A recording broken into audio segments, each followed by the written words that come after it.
بسم الله الرحمن الرحيم.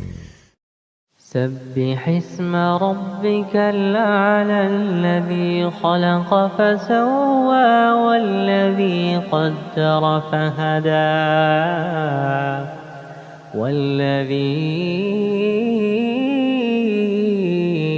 أخرج المرعى فجعله غثاء نحوا سنقرئك فلا تنسى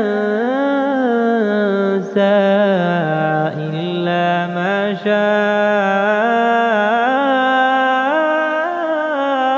الله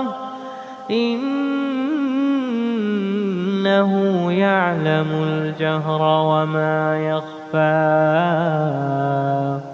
ونيسرك لليسرى فذكر إن نفعت الذكرى سيذكر من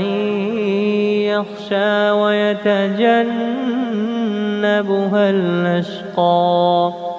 الذي يصلى النار الكبرى ثم لا يموت فيها ولا يحيا قد أفلح من تزكى وذكر اسم ربه